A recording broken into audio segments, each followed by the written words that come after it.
Well, hello there. Today we are going to take a look at another Amiga score that I just made.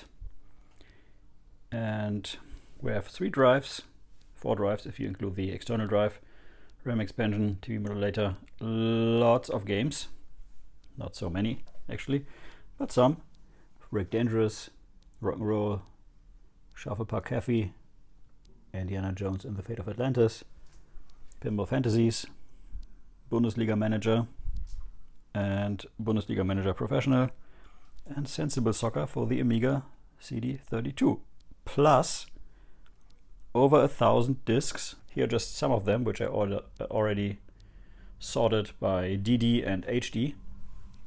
Plus, let me get you over here, Amiga cases, and there are actually two complete 500s in there, plus some boards, plus some keyboards. So there's all kinds of good stuff, and we will take a look at everything. And in the next few episodes we will try to actually go and build up these Amigas.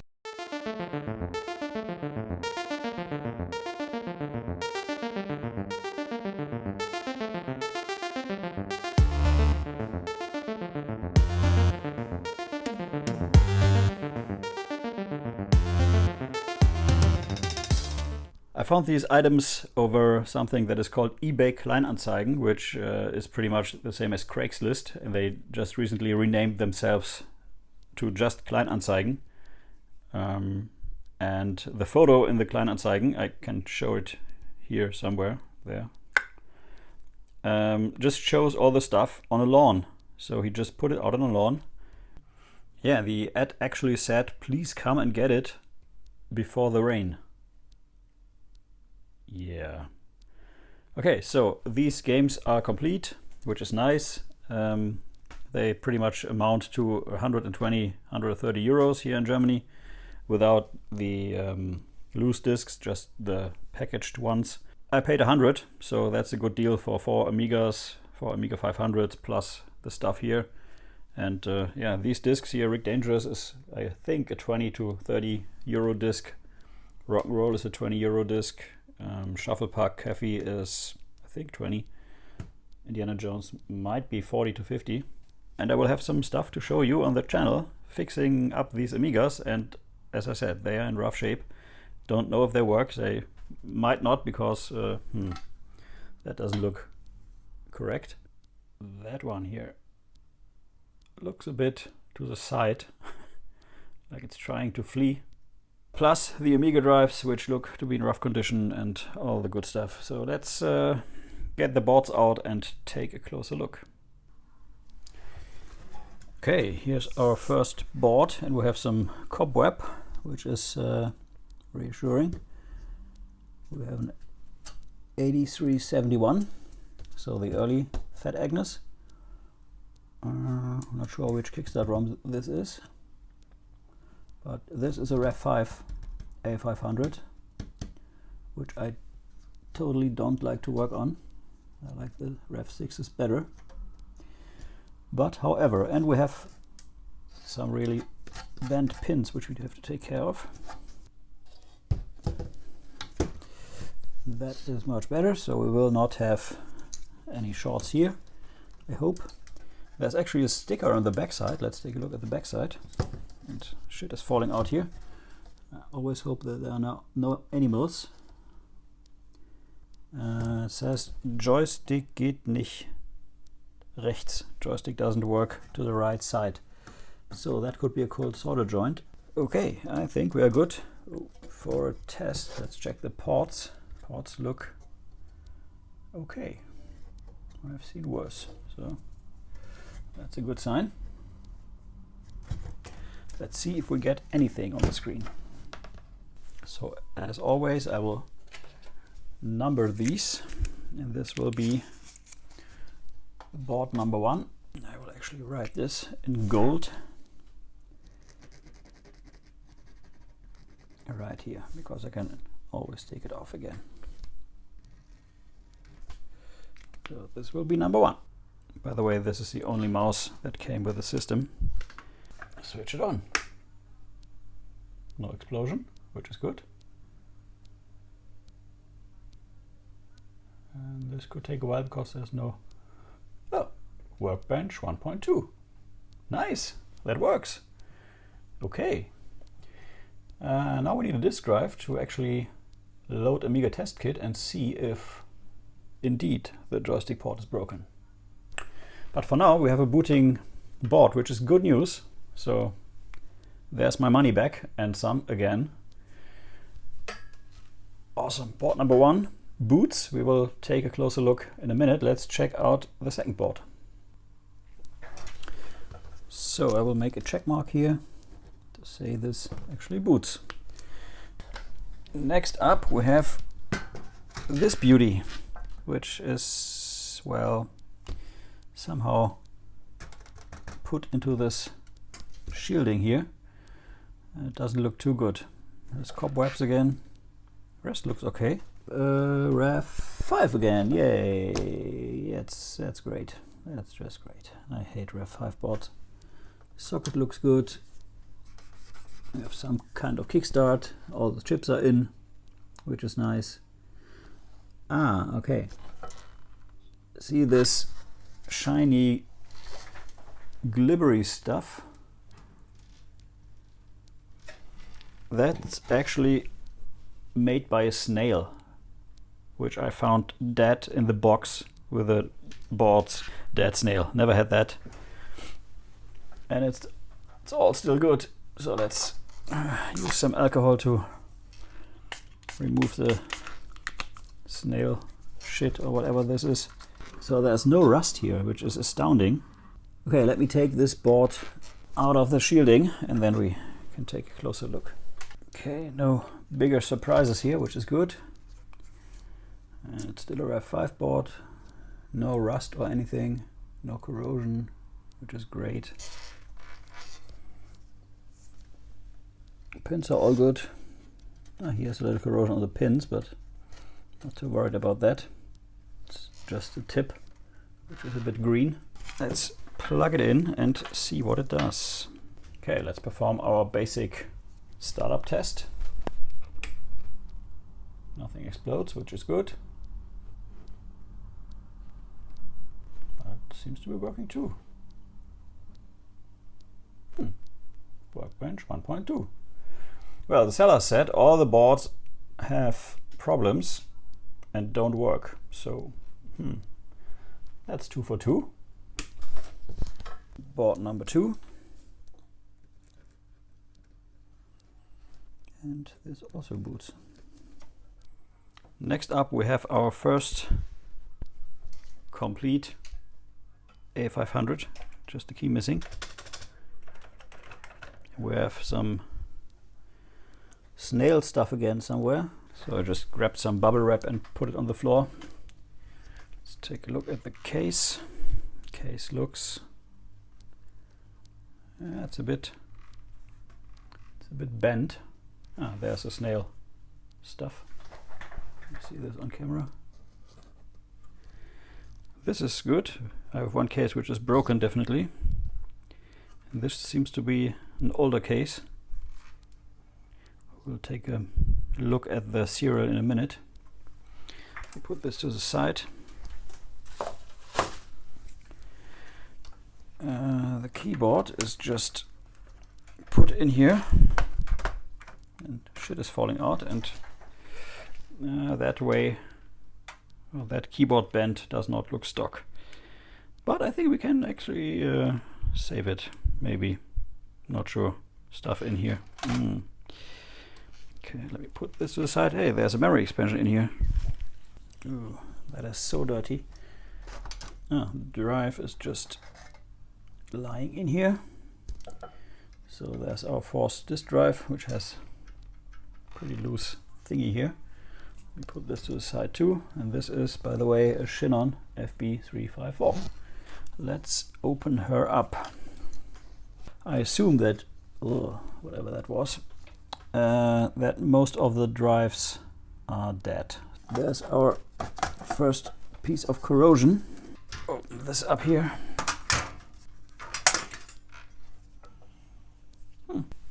It's a bit dusty. And we have a second drive cable.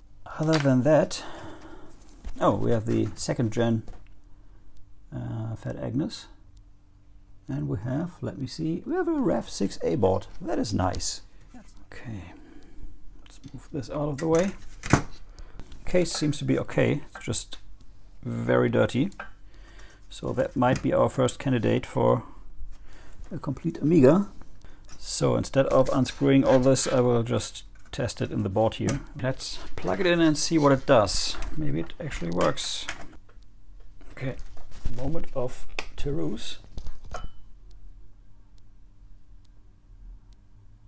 Nothing. That is the blackest black screen Amiga I've ever seen. Oh, could be that I just have to switch on the TV. Sometimes I'm a real idiot. Oh, no. It just works.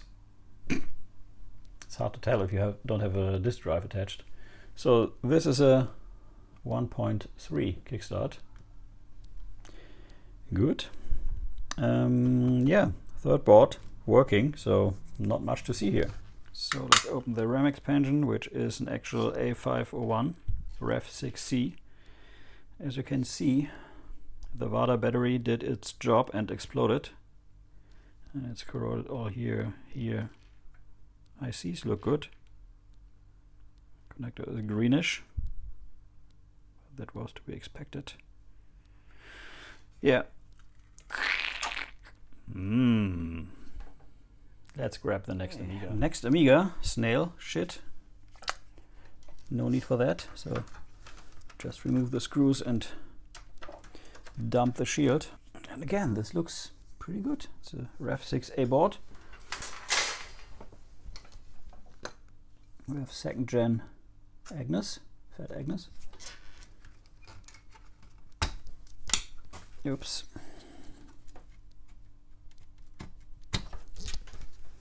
Instead of trying to take it out of the shielding, which looks to be in okay condition here. So this actually looks to be the best board of them all.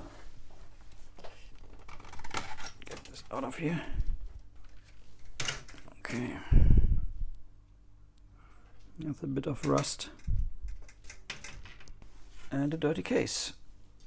Or half a dirty case. It's not half dirty, it's totally dirty, but it's just half a case, which seems to be unbroken, which is nice. And this is 512,519.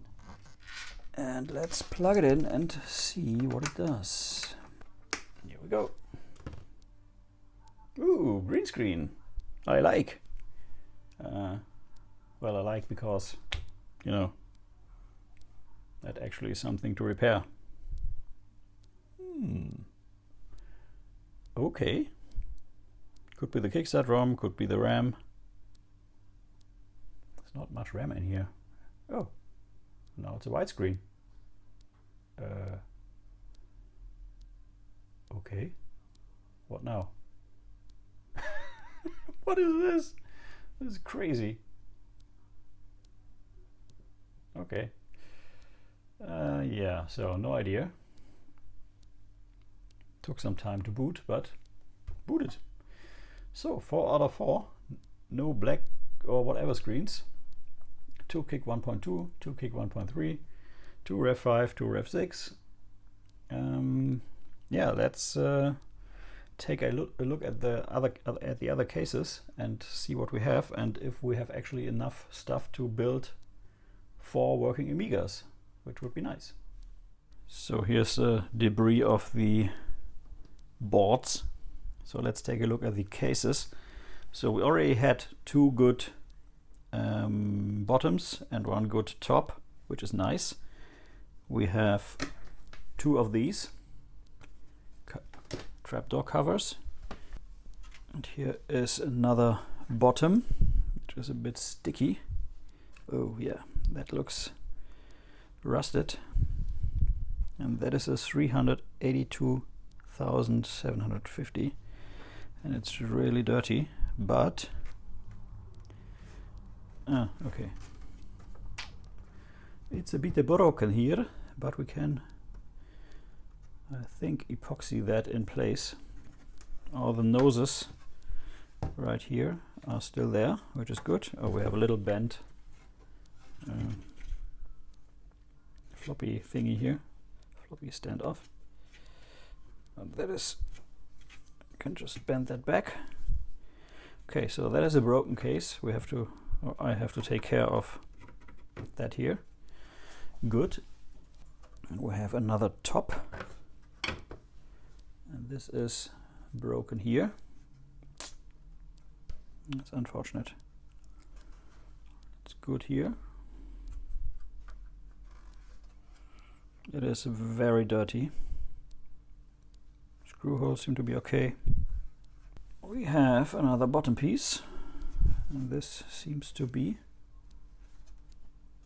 in unbroken condition. And this is number 297 142. Also very dirty. One nose is missing here and here. No, just here. There's a nose missing here. These are the standoffs for the keyboard. There's a bit rust. So this makes for 2 bottom parts, 1 top part. Here's another top part with some cobwebs. And this is also, this seems to be unbroken, which is nice. And we have one final top piece, which is not broken here, but is broken here. There's a whole piece missing, which is unfortunate again. Then we have a few of these side covers, or expansion port covers.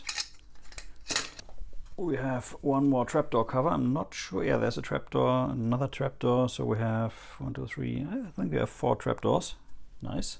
Okay, so this case is probably the one I will use for my testing Amiga then. Yeah, that's all the pieces I have. So these are the cases.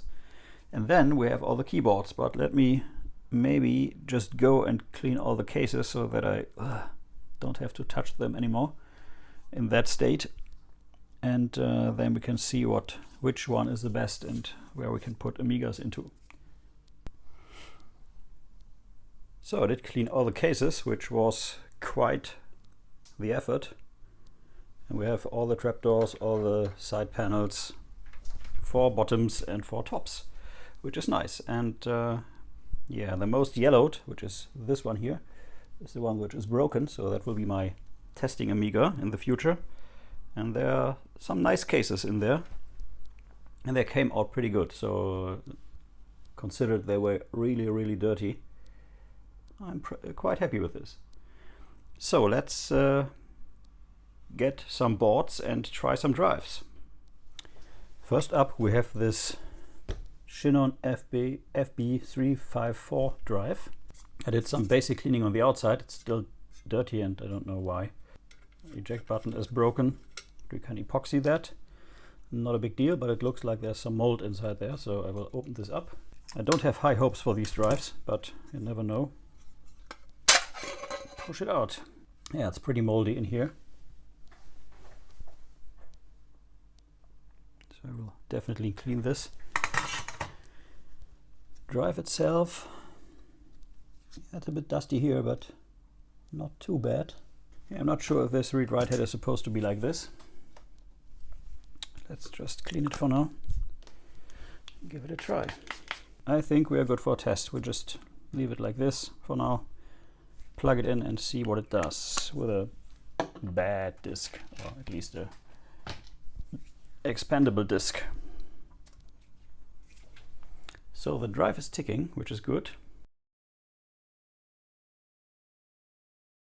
First drive didn't do much. Put in a disk, just gave me the ticking noise and didn't even snap the disk in, so that was a bust. But second drive I tried, which looks a bit rough with these crazy standoffs here, that actually works, and it just loaded Boulder 3 fine. Next up we have this Matsushita drive, so let's see what it says. Yeah, seems to work. Just loaded Amiga test kit. Great, another drive to use. I like. Which gets us to this very rough looking Epson drive, which is pushed in, which might not be a good thing. Has a broken power cable, which is not a good thing. Yeah. Okay, I will replace this. We have bent pins here, none broken yet, so hopefully this will stay that way. We have a broken eject button. Not sure if this can be saved, but we will see. I will try to bend that out again. I hope that the eject mechanism is not damaged. Let me quickly check if that actually works. Oh, that works. Okay, that's good. That's a good sign. So let's try to bend this back, make a cable and do this here and then see. Okay, did bend this back, managed to put this little connector back in, corrected the pins. Let's see what it does. Yeah, not much, seems. Okay, it seems to have a pretty flaky power connection. Now it's ticking.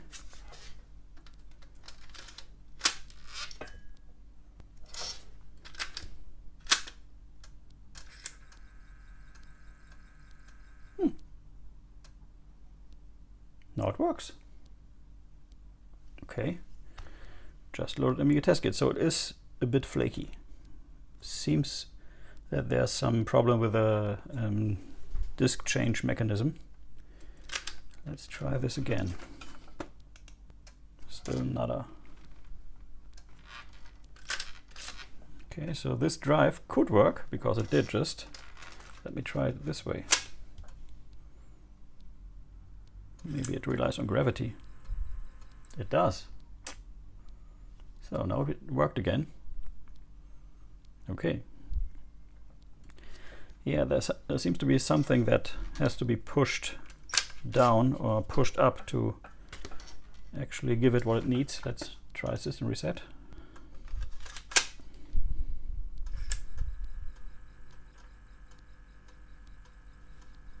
Yeah, now it works again. So it is flaky, but somehow it works. Okay. Good. So that concludes these drive tests. Fine. So we have the board number 1, and I just want to try if joystick and mouse work on these, because I think this is a board which said bad joystick port. So let's see. Okay, plugged in a mouse and a joystick. Let's start this up. And I have Amiga test kit put in the drive. It's nicely ticking away. So let's see. Let's maybe. Oh, what's that? Okay, you can already see that the mouse is moving strangely, or not at all. Okay, that's not good. And I have no keyboard attached, so I can't even do anything. Okay, but we clearly have a mouse problem here, because I know this is a good working mouse. Okay, let's try the next one, which is number 2.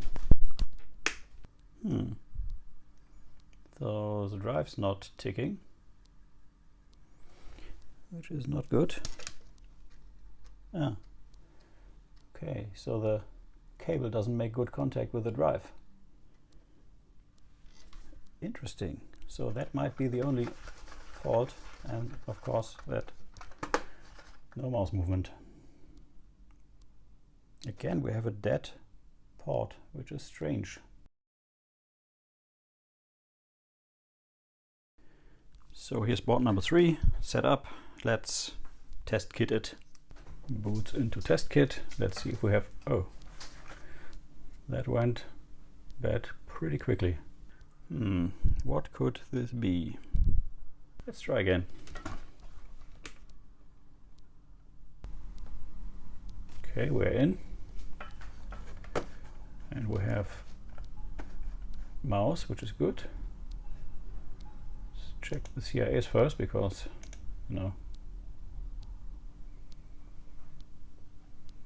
these all seem to be okay. But the machine checked out with a problem, so let's test all memory. I have a feeling that it is CPU.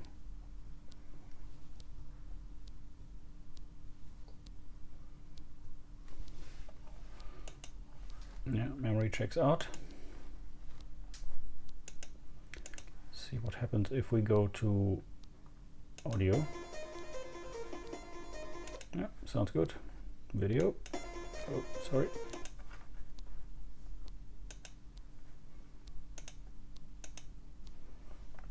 Looks good too. Okay, so I think we have a classic dead CPU because memory checks out.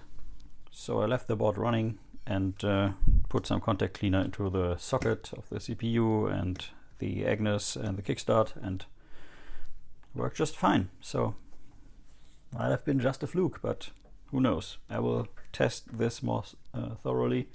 Let's continue on to board number 4 and let's see what that does. Here's the final board. Let's see what it does. And we have Amiga test kit. Let's see. Oh, that works. Okay. Let's check memory.